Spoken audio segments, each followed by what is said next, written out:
Hi, and welcome to Untethered with Jenless, the podcast that's here to help you free yourself from the crap that's holding you back so you can claim the life you're meant to live. I'm your host, Jen, and in this episode, we are diving into the second practice of the Untethered Practices series, tarot. Let's go.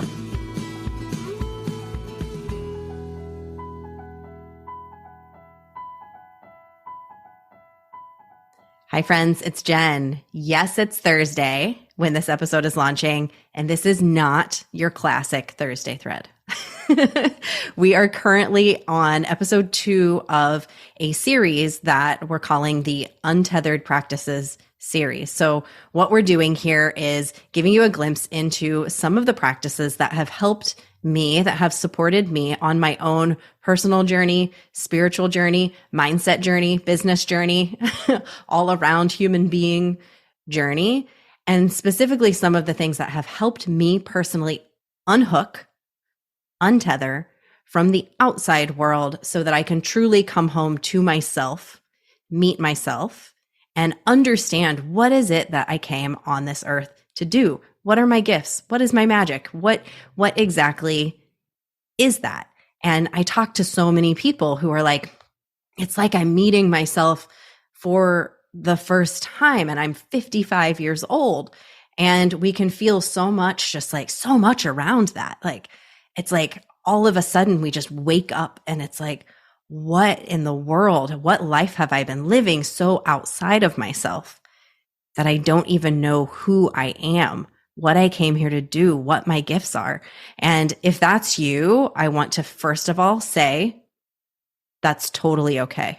This is the journey that you have been meant to be on to this point, and it's beautiful. Look, I mean, if you really sat and looked at all of the amazing things that have happened in your life, they were supposed to be exactly the way we are. And no matter what age you are that you're listening to this episode right now, you're being called to meet yourself. Perhaps you've got some curiosity. You're interested. You're like, ooh, this episode's about tarot. What's that? I'm so curious. I've been tarot curious for a long time. I've always found it fascinating. I remember the first time that I got tarot was in New Orleans with a friend in front of this big, beautiful church in the middle of New Orleans. There was a woman sitting there doing tarot, and we were like, ooh, do we do it? Do we do it? Ooh, this feels like mystical. It feels kind of naughty. You know, a couple of Catholic girls like, ooh, is this something we should do? And we did it. And it was really fun. And it was also just really insightful. And I just remember having this moment and thinking, oh, this wasn't as weird as I thought. It wasn't as like, it didn't, in that moment for me, it didn't feel as like mystical or wrong as I thought it would feel. But that was the perception that I had had of this particular modality. So the whole purpose of doing this series is really to give you a glimpse into what are some of these practices, why do people do them, and help you see if maybe it's something you might be curious to try. And maybe you're somebody who does all of these things. I'm simply sharing from my own experience. And I hope that's enlightening to you in some way, even if it's something that you regularly do. And maybe you can even come and bring to the table and share with me the knowledge that you have, because I'm so curious about these things. And I know for myself how much they have helped and supported me. So I hope you enjoy. Now, with tarot, I had that experience in New Orleans with, it was actually my older sister and one of my very good friends and I all sat down and had this tarot experience. And it was quite a moment for me. There was something that was shared in this session where I realized how focused I was on what other people think. There was something that this woman said, one of the cards that was turned, where all of a sudden it was like the card flipped. She said something and my brain flipped. And I was like, holy crap, like something just shifted in me. And from that moment on, that was actually the moment that I decided to make a big change for myself. I had been thinking about it. I had been kind of in this moment, this space of like, something doesn't feel good in this job that I'm in. There's something going on with me in general, but I didn't really know exactly what it was. It felt really fuzzy. And this moment in this with the tarot reader really brought to light something for me. And then I forgot all about tarot. And I went down this, a coaching rabbit hole, and it wasn't something that I was using at all. And then I ended up in this coaching program that led me very much to the place where I'm at right now. And I met another person. Her name is Maddie, and she's amazing. And I don't know if she listens to this podcast, but she is an amazing tarot reader. She actually teaches people to do tarot. And one day she offers me a free tarot session. And I was like, okay, I'm going to give this a try. I'm going to see what it's all about. And she's like, okay, I call this my Tuesday tarot salon, I think was what she called it. And I thought that was fun because I used to do hair. She called it a salon. And so I had no idea what I was getting into really, but we went live on Instagram while she read tarot cards for me. And it was a big spread of cards. So they call it a tarot spread. So this giant spread of cards that she puts out. And we were on this Instagram live, I'm not kidding you, for like 3 hours. It was intense. I felt like I was going through a workout. By the end of it, I was exhausted, but I was also so enlightened and so intrigued by the process and some of the things that she shared to me. Like some of the cards felt like I didn't really feel anything there, but there were other cards that she flipped where all of a sudden, and she told me the meaning of it. She even sometimes just showed me the image and something would suddenly be so clear for me. I was like, what is going on here that I'm having this experience just from looking at these cards? And so I'm curious if you've ever tried tarot and have had that, just the visual itself could have something drop in. Sometimes it's the definition that can have something drop in. And I'm going to explain a little bit more about what that is, what from my perspective that is, and how I personally now, after these first introductory experiences, I bought myself a deck of tarot cards and I use them. I use them very regularly. But first, I would love to go back and give you a little bit of a history of tarot, because I think it's really fascinating that it definitely has this mystical aspect to it. And that's what a lot of people love about it, because tarot is associated historically with the occult. But what's so intriguing about the history even further back is that tarot did not start in that way at all. It originated, of all places, like this is not what I would have personally expected. You might already know this, but it originated in Italy in the 14th century. In Italy. Is that what you would think? That's not what I would think. But then you look at the pictures of the old tarot decks and there's like these gestures and you're like, oh, I guess it does have this kind of Roman flair about it. But me personally, I did not know that. And I have to tell you, one of the originators, the person who came up with the first tarot deck that is well known, has the best name in the world. His name is Bonifacio Bembo. Bonifacio Bembo. What an amazing name. So he's an Italian artist. And around 1455, I say around, that's a very specific year, but somewhere in 1455, he created a deck, and it's known as the Visconti Sforza. This deck of tarot cards, a Coglione tarot is like for like super tarot connoisseurs, they will know that phrase. But he created this original deck. And after that, tarot cards began to appear all over the place.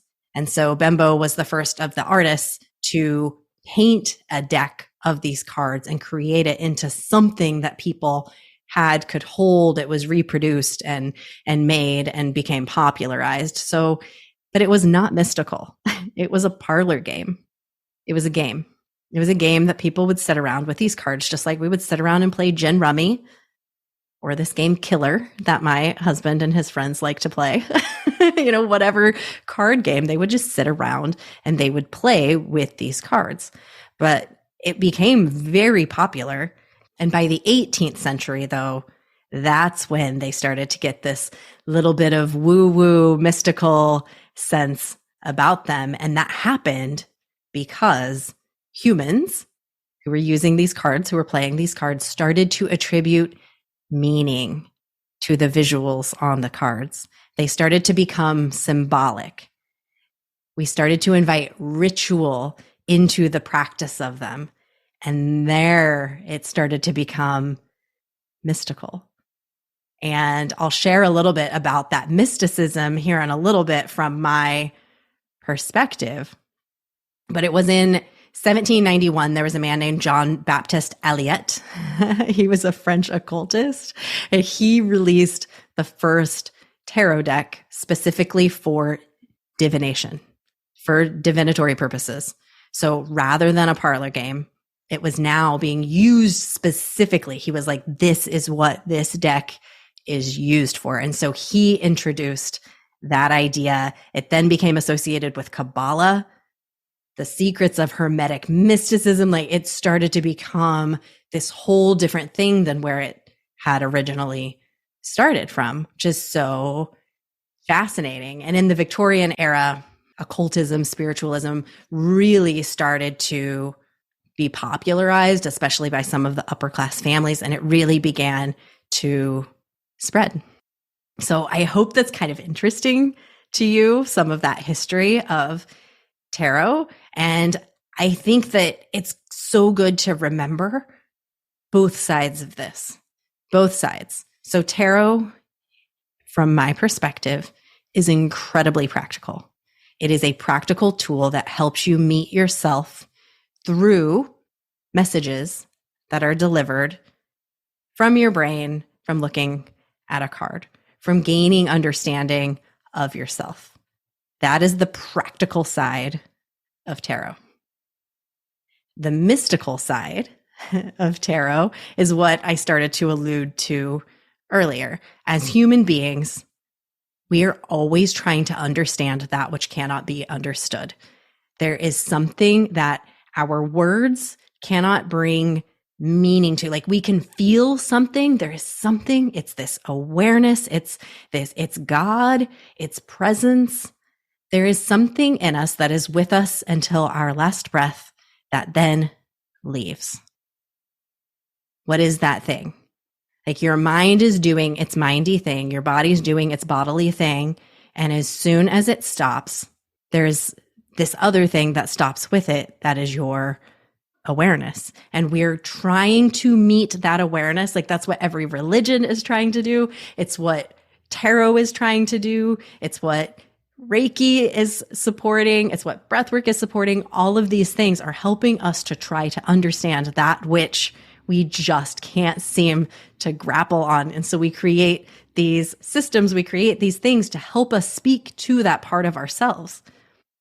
So from a practical side, it is helping us to bring our thoughts into words. It is helping us bring even things that haven't been formed into thoughts yet, into thoughts, into words, helping us to process our human experience. And from a divine standpoint, it's helping us meet that part of ourselves that is not practical, that is divine. It's our spirit. It's whatever that awareness is, whatever that part of us is, that energy, that flow, that connection to source, whatever you personally believe. And maybe you're super scientific and that is your way of looking at the world. And, it's just understanding why we do what we do. Because there are things that humans do. It's that we cannot explain. And we're trying so hard to explain all the things we're trying so hard to explain. And there are just some things that can't, because the truth is that we're living in chaos. It's chaos. We're on a rock that is flying through the solar system. And we like to think of the solar system as these perfect little circles that are, it's like there's the sun, and then there's like all the planets stacked. And that's not true. It's so much more chaotic than that. It's all chaos. We are made of little balls of energy that are just chaotically spinning around. It's chaos. But we use these systems, we use things to try to understand it, to help us make sense of this experience that we are going through. And within all of that, we have this awareness inside of us that is experiencing all of it. So that's from my perspective. And what tarot personally helps me to do is bridge some gap between these two things.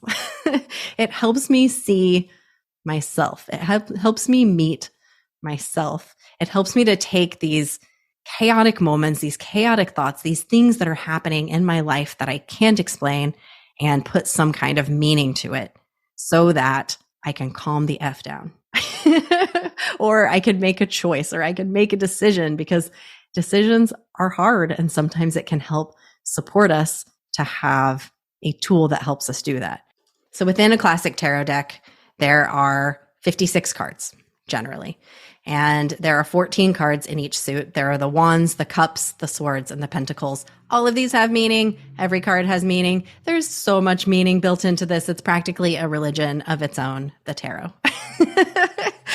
And what I use tarot for is to swipe through. I ask a question and I swipe through the card deck, and I pull a card and I look at the card and I see what meaning is in this card for me in this question that I have asked. So this is the classic use of tarot. You come with a question, you come with something, you come with a scenario that you want to solve. And the best way that you can approach it is to ask it a question. And then you get some kind of answer. Your brain is going to answer anytime you ask a question. Your brain is going to come up with an answer. This is actually a beautiful psychological thing that I have learned to do, is always ask a question. Whenever you ask a question, your brain is going to answer. So it's like, where do I want to eat dinner? Your brain might not know the answer to that question. So then you choose a place. You choose Burger King. Oh no, I don't want that. What do I want? Oh, I actually wanted tacos. Like, when we go down the rabbit hole of questioning, we can help ourselves to get to a solution. And this is what tarot helps us to do, is to see that we do have an opinion. We do know. We're just so blocked by all of this mess that we often can't see it. So it's helping us just get to what is it that truly matters to us. So what I did before starting this episode, I have my beautiful deck, which is a basic tarot deck, and it is called the Wild Unknown. It's very popular. You can pick it up pretty much anywhere. And so classic tarot, you just draw a single card. You can just draw yourself a single card. You can do a daily pull of tarot, pulling a card, and ask a question, pull a card.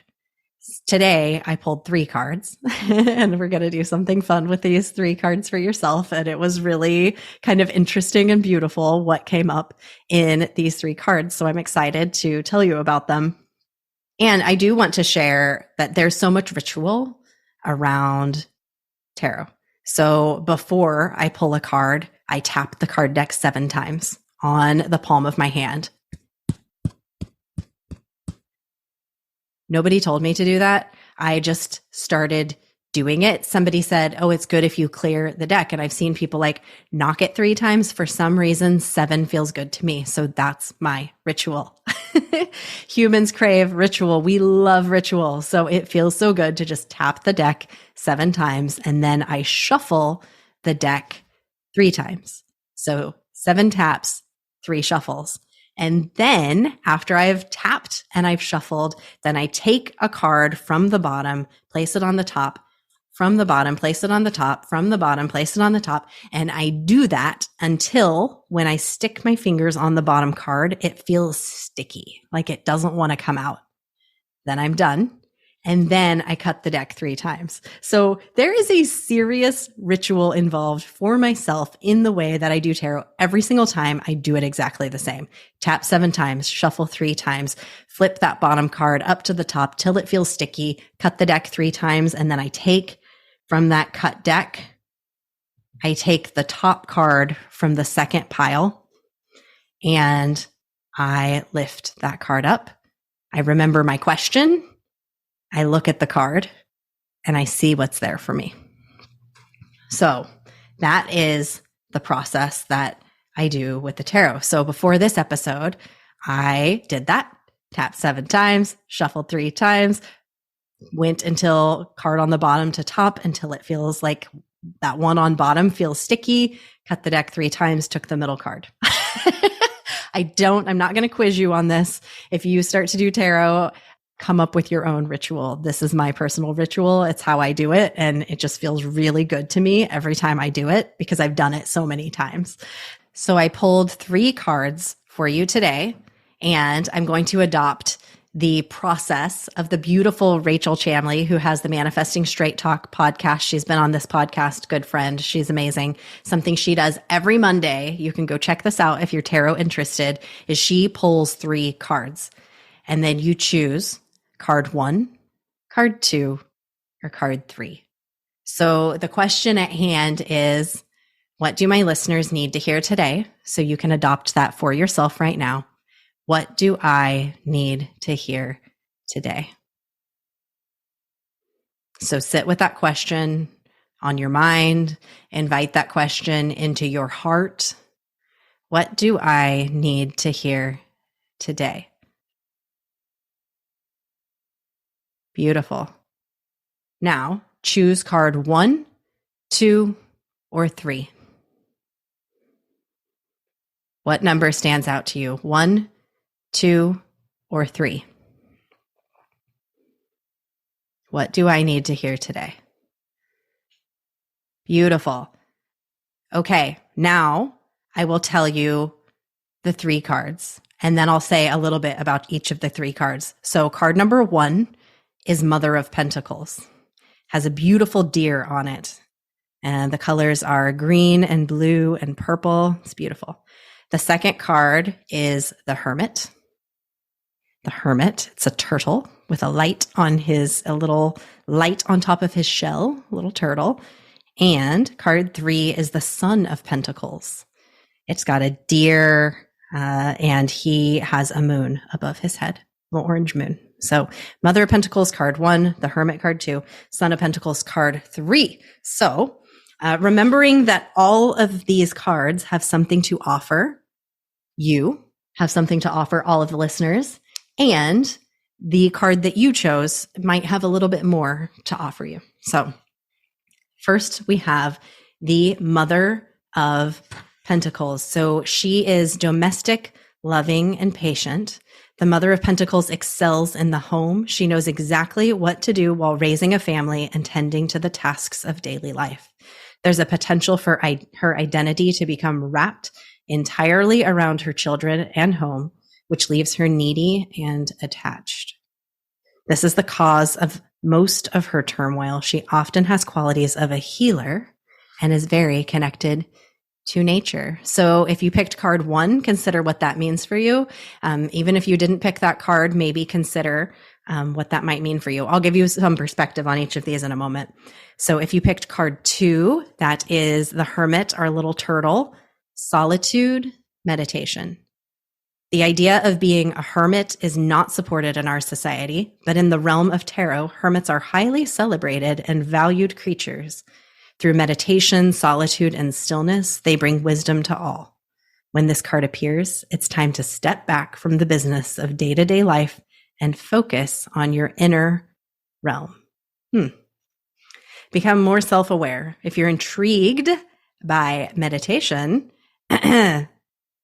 Untethered Practices series, start now.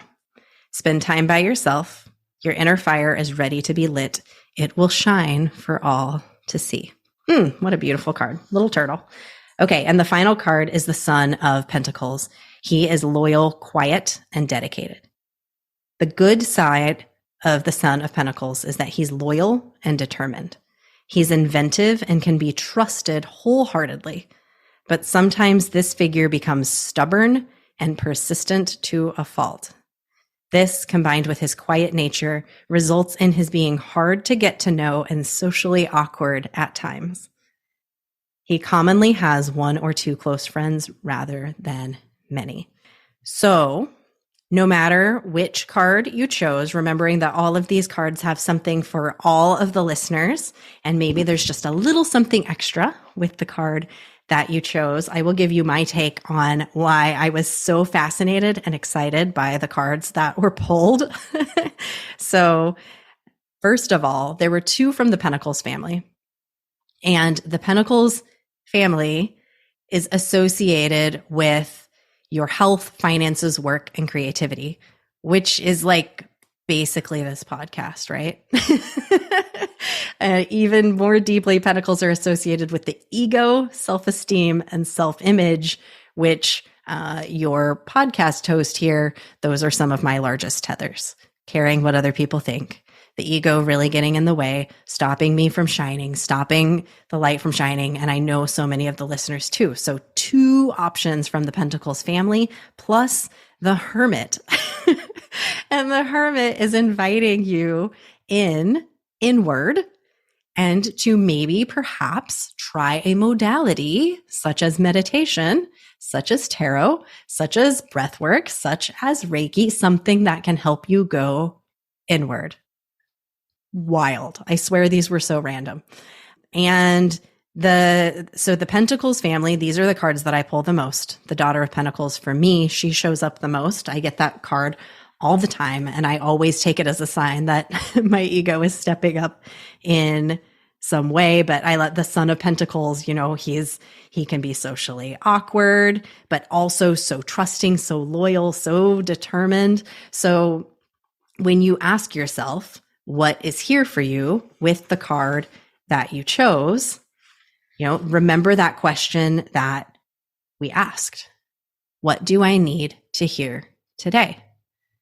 What do I need to hear today? If you have the Mother of Pentacles, maybe you're needy and attached. Are you being needy? Are you feeling attached? You know, if it's the Hermit, and I think that one's obvious, it's calling you to move inward.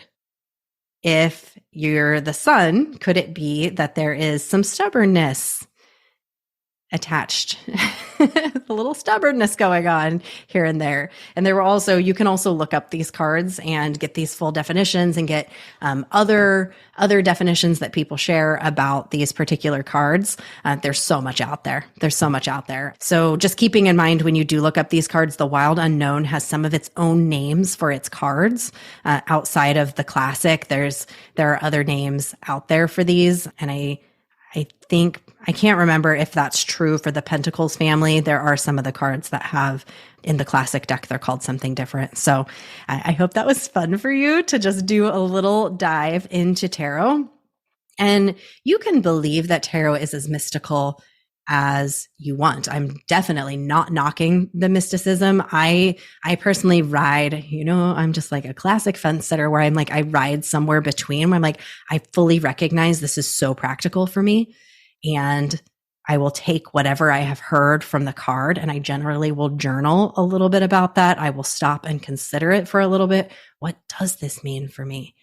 And I also have that ritual. And there's like the superstition feeling almost like if I don't do this ritual right, I can't trust the card that comes out. I have to tap it 7 times. I have to, because that's how it's going to drop in correctly, you know, and it's like, it does help me. I call in prior to, part of my ritual is also just calling up my higher self, you know, while asking my ego to stand down a little bit, calling up my higher self and allowing her to be the one who shares with me whatever that message is that was supposed to drop in for me from this card today.